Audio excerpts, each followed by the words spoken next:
country's heroin epidemic, it's not going anywhere, and some believe it will actually get worse before it gets better. And it's a scary thing.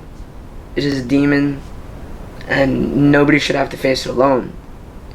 I'm from Staten Island, also has a nickname of Heroin Island, actually. A lot of the times you will see people selling drugs on corners, especially by like the delis and stuff, or people at the train stations. I've seen people with needles in their hands, stuck in the veins. The things you see you wouldn't really imagine to happen in that sort of environment. My brother grew up and he developed a drug habit at the age of 15. He's a very loving kid, but you can tell when he is and when he isn't on drugs. When he is on drugs, you could tell that he's very fidgety and he's very panicky and he's always rushing to go do something. When he was on drugs, you could definitely see the difference in his body. He would lose weight. He would probably drop like 10-15 pounds over a few months.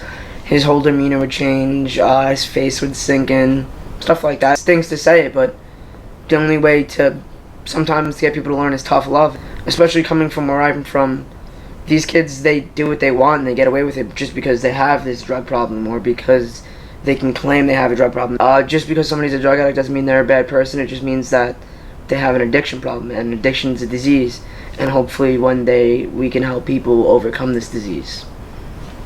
I work for Orange County Department of Children's Services. I am in the foster care unit. I went to UAlbany and I graduated with a bachelor's in psychology. I have two daughters. Leah is 8 and Ashlyn is 5. My goal is to work with everybody and hopefully send the children back home to their biological parents.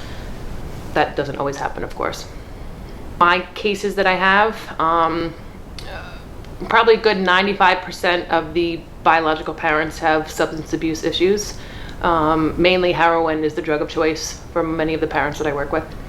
These biological parents, they want their children, and I can see that. I can see that they love their children. But for most of them, they just can't kick it. They can't stop using. Any sort of daily activity goes toward finding the drug, getting the drug, using the drug. Children are not given food, not given diapers, not bathed on a daily basis. Everything else just kind of falls to the wayside. They can't even think about anything else other than using. And the kids are neglected. A lot of the kids are in mental health therapy themselves. More so, children, whether they return to their parents or stay in foster care, they do kind of end up like their parents. They will use, they will sell their bodies for drugs, things like that. It scares me for my children growing up. I know my kids are probably gonna experiment with substances to some degree. I hope they don't, but I'm not naive to the fact that they probably will. It destroys people, it really does. It's in small towns, it's in huge towns, it's in cities, it's in schools, it's in colleges. It's very, very easy to find, and it's very easy to get addicted to it. It can destroy you really, really quickly. We just have to get it out of here.